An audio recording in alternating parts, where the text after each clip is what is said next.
मोनिका का नाम यूपी के तेज तर्रार आईएएस ऑफिसर में लिया जाता है। उनकी शादी साल 2005 में हो गई थी। शादी के बाद घरेलू जिम्मेदारियों के बावजूद उन्होंने पढ़ाई की और यूपीएससी में रैंक 70 लाकर आईएएस बनी। शादीशुदा महिलाएं अपना घर संभालते हुए भी आईएएस बन सकती हैं। इसका सबसे बड़ा उदाहरण है डीएम मोनिका रानी। यूपी के बहराइच जिले में डीएम के पद पर तैनात मोनिका रानी इन दिनों चर्चा में हैं। मोनिका ने डीएम आवास में पिछले 32 साल से कुक के रूप में तैनात इंद्र बहादुर को रिटायरमेंट की विदाई अनोखे अंदाज में दी।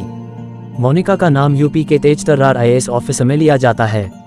मोनिका रानी ने शादी के बाद यूपीएससी सिविल सर्विस परीक्षा शानदार रैंक के साथ क्रैक की। उनके लिए ये सफर आसान नहीं था। आइए उनके संघर्ष पर एक नज़र डालते हैं। मोनिका रानी साल 2010 बैच की आईएएस ऑफिसर हैं। उन्हें ये सफलता चौथे प्रयास में मिली है। आईएएस बनने से पहले मोनिका एक सरकारी स्कूल में टीचर रह चुकी हैं। उनका बचपन से सपना आईएएस बनने का था। उनके भाई ही उनके आदर्श थे। वो अपने भाई को घंटों पढ़ाई करते देखती थीं। मोनिका की शादी साल 2005 में हो गई थी।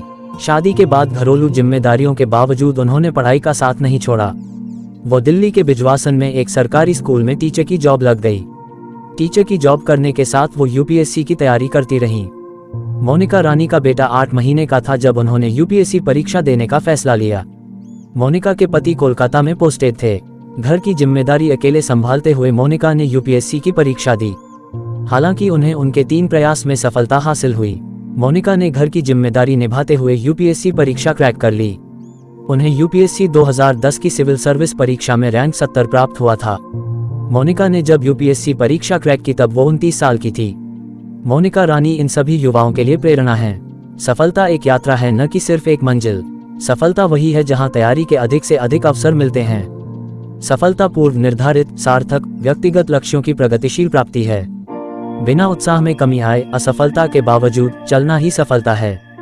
जब सफलता की बात आती है तो इसका कोई शॉर्टकट नहीं होता है। आप जिस सफलता के बारे में कभी सपने में भी नहीं सोचते, उसके लिए हकीकत में काम करना मुश्किल है। इसलिए सपने देखने चाहिए। सफलता इस बात में नहीं है कि आपके पास क्या है, बल्कि इसमें है कि आप कौन हैं। पहले खुद से प्यार करें और बाकी सब कुछ लाइन में आ जाए।